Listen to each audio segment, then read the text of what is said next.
I'm Megan Holliday, and today is a very special day. We're doing an Audacy check-in with Shirley Manson of Garbage. It's so great to see you. How are you doing? How are you feeling today? I am feeling pretty good today, I have to say. I mean, it's a pleasure to talk to you. I've got a new record, my band are all healthy. Life is good. That's amazing to hear. And yes, your new album, No Gods, No Masters, is officially out in the world.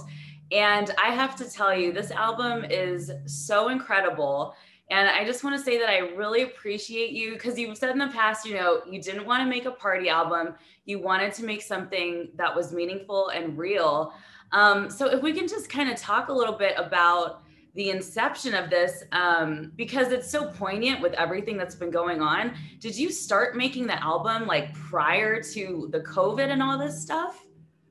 We did. I mean, we started writing the record in 2018. Like we did 2 weeks of writing in 2018, and then in 2019 we got into the studio in LA and started working on the album proper. And actually, the record was almost completely finished about a week before lockdown. So it was kind of crazy. Totally. So you've kind of been sitting on this album, but it also just happens to be, I think, super in line with a lot of things that we saw sort of go down over, the last year plus. Can you talk a little bit just about what inspired you to write this album and some of the themes that we'll see on it? I mean, it's funny because, of course, a lot of the themes I lyrically touch on the record are issues that we as a society have been facing literally for centuries, yeah?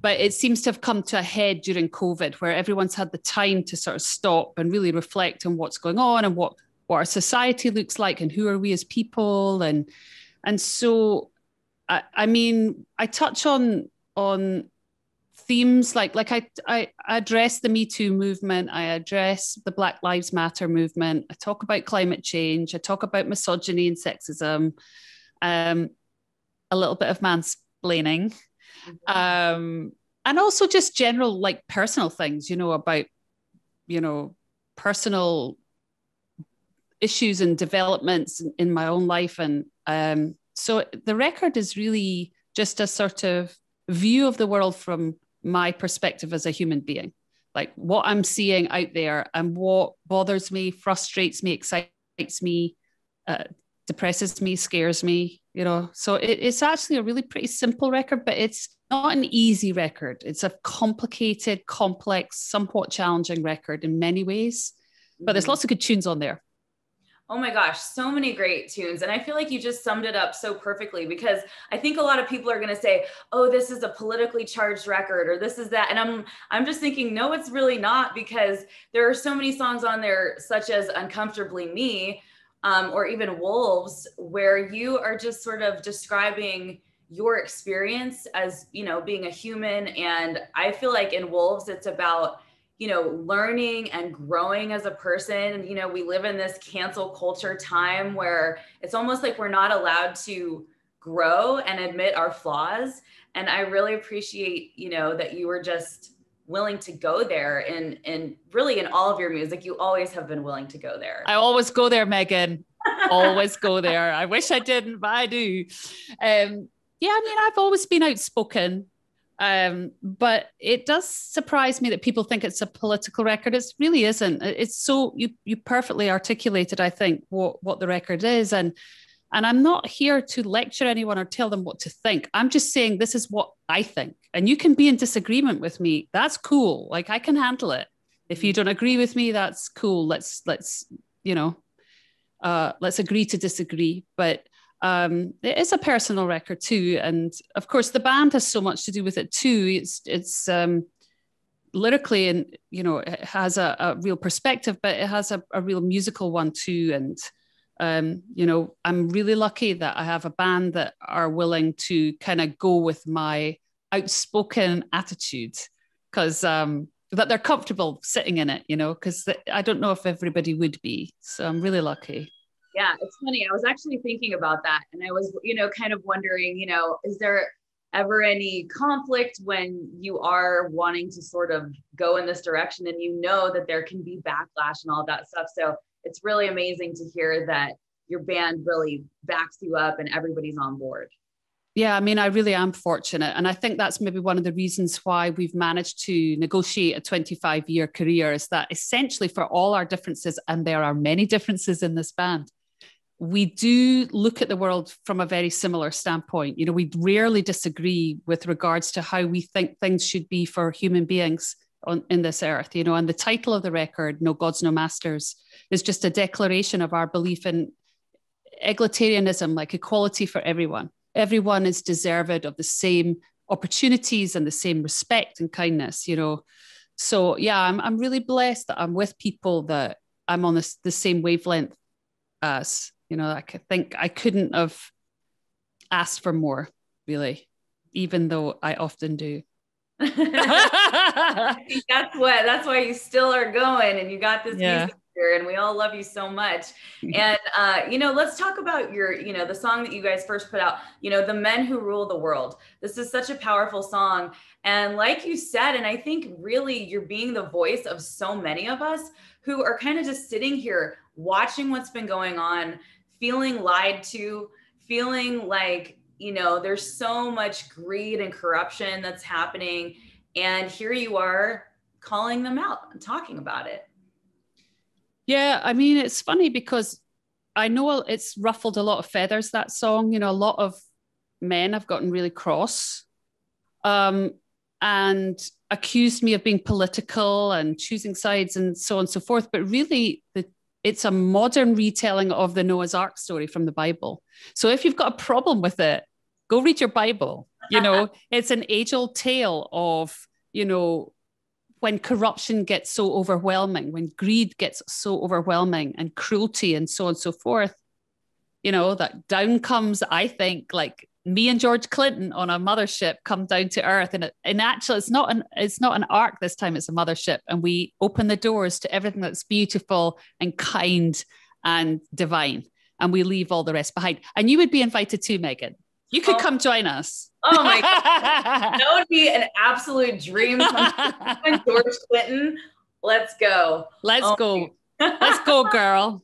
But I love that your whole thing is about kindness. And that's also, you know, my philosophy too. When I go on the radio and I talk to people, I always just try to remind people to be kind to each other, because I feel like, you know, divide and conquer. And it's like, you know, making people taking sides and stuff like that. But at the end of the day, it's like, we're just all human beings, and it's okay for us to have differences of opinions, but let's choose love and learn from each other and be kind. Yeah, I mean, it's funny. It sounds so cheesy. Like if my younger self was looking at what I'm saying right now, I probably would be like scoffing at it, like, oh God. But I really do feel there needs to be more a culture of kindness, because I feel like we've gotten so cruel to one another. We can't have a difference of opinion without everyone getting really, really irate and nasty. I mean, some of the stuff on social media, I'm really truly shocked by. It's like, really, did that comment of mine really warrant this kind of response? Like, you know, I get it. You disagree with me, that's fine. But you can speak kindly. You can speak from a rational, like calm standpoint, but people just lose it. And it's not good for anyone. It's not good for anyone on either side of the line. And I really feel we're becoming so intolerant of having any kind of discussion, you know, any kind of sensible debate. Is just so black and white. And I just do not think that's how human beings actually operate in the world. Yeah, 1000%. It's really easy to hide behind a keyboard and say really mean things. And there's a lot of misplaced anger going around. And, you know, and I just think it's, you know, I'm glad that we're having this conversation. We're putting this out there like, hey, there's a different path. There's a different way that we can go. And I've learned too from trolls online that if I just respond like calmly and rationally and I don't feed into it, they usually end up being like, oh, sorry, I apologize. I mean, Yeah. It doesn't always happen, but sometimes. No, but I do feel, and I'm going to sound really crazy, I really feel that the system wants us all to be fighting amongst ourselves, so that we're not actually paying attention to the thieving that's going on at the top layer of power and influence. You know, I think there's a lot of corruption that we don't even notice because we're so busy getting on each other's nerves, and it's madness. We need to stop attacking each other and start paying attention. Yes, I 1000% agree with that. And I think that this album is so great because, like you said, it's your own kind of observations, and it allows other people the opportunity to stop and think about things that maybe they hadn't have thought of before. Is there a particular song or moment in the studio or coming together, maybe like just a favorite from this album that you can tell us about? I mean, I love them all. I mean, I'm sounding like a mother, but I really do. I'm really proud of every song on this record. But the one that dismantled me completely was recording "Waiting for God," which is a sort of statement about my my awareness of how Black and brown Indigenous people are treated in the world, and how unfair it is, and how out of kilter everything is. It's sort of an addressing systemic racism, I guess, for want of a better term. It's not as grandiose as that sounds. It's a very simple song, just calling upon, you know, the powers that be to be decent, again, to be kind, to fix this horrendous inequality that, you know, is really out of control, not just in America, not just in the UK, but everywhere. And I recorded the vocal by myself with my husband because, of course, the band were socially distanced. They couldn't be in the studio with me. And it was the last vocal on the record that I recorded. And I was crying when I sang it. And I only recorded it twice. Both times I was crying. And anytime I play it for anyone, like I played it for my father, I started crying.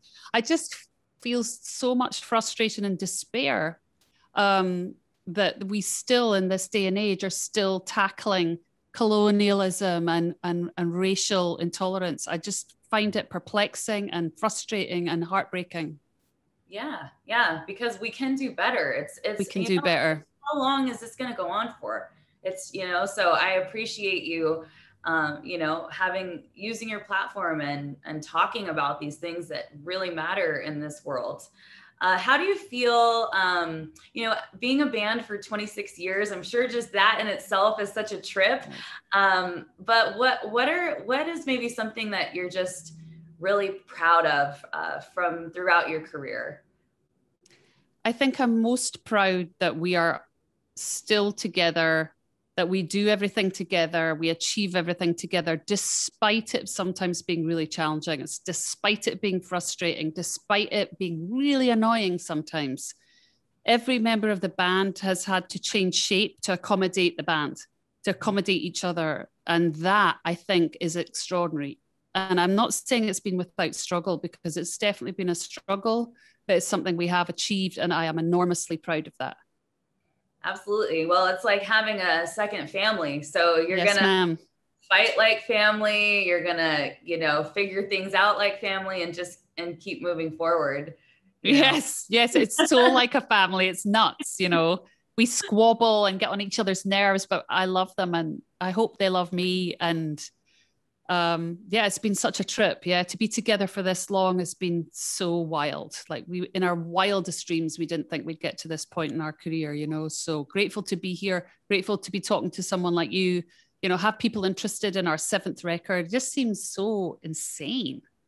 It's so amazing though. And I know all of us are super excited because you're about to embark on a tour with Liz Phair and Alanis Morissette. And this is, you know, not only is it great for us because it's nostalgic and it's comforting, but also, you know, so many women that we love and respect, and all of you still, you know, contributing and making amazing music today. So are you super pumped about this upcoming tour? I really am. I mean, I still can't quite believe it's going to come off. You know, it seems too good to be true. I'm very grateful to Alanis, who invited us out in the 90s. We toured with Alanis back then, and for her to invite us back on the road with her this time round, I feel is really an act of incredible generosity. And I'm very proud to be on this bill with Alanis and with the wonderful Liz Phair. Great writer, great songwriter, great musician. And I think she's just a great great artist. I just feel like it's really iconic tour. It's like, whoa, this is one for the ages. Yeah. It's like, this is a big deal for us. It's a big deal for, I think, it's just a show of power. It's all three women are powerful. Mm-hmm. And we have had long careers, and we all write, and we all play and produce, and we're all lucky we're surrounded by amazing musicians. And, I have such an amazing band, and they're excited. And, I think they love being out with women. They're as delighted as I am. So it's wonderful. Well, what's not to like? You know what I mean? Yeah, what's not to like, Megan? And just for people who may not know, you have an incredible podcast out in the world called The Jump.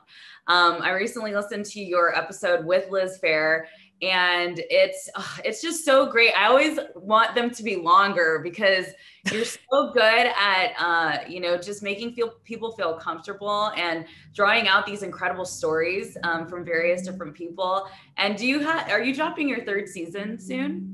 We are dropping the third season soon. And I'm really excited because there's some phenomenal guests. But what's been really amazing for me is I've spent, my whole career being interviewed by people like you. And now, whilst you're speaking, I'm like, wow, I'm like analyzing how you are as an interviewer, because it's a skill. And I'm just learning about it. I'm not very good yet. I hope to get better. I'm very lucky that I've had phenomenal guests that have made each episode really wonderful. But I am kind of in awe of being on the other side of the equation. And it's been really illuminating for me, and really inspiring, and really exciting. Well, I appreciate you saying that. And I think that you do an incredible job, because at the end of the day, you're just yourself.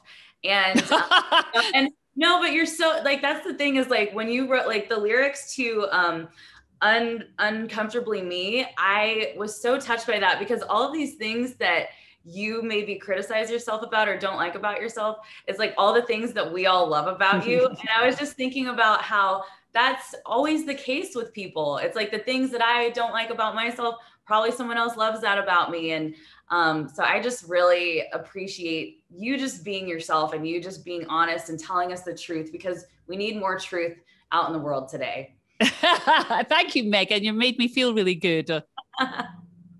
Well, that's awesome. And No Gods, No Masters, the 7th studio album from Garbage, is out in the world now. The tour with Liz Phair and Alanis Morissette kicks off in August. And Shirley Manson, this is like a dream come true for me. So I just really hope that I get to meet you in real life in the very near future. Back at you, Megan. Thanks for your time today. Yeah, I really appreciate it. Oh, thank you so much, Shirley. Have a great rest of your day. All right, darling. Take care. Thank you. Yeah. Thank you. Cheers. Bye. Bye, honey.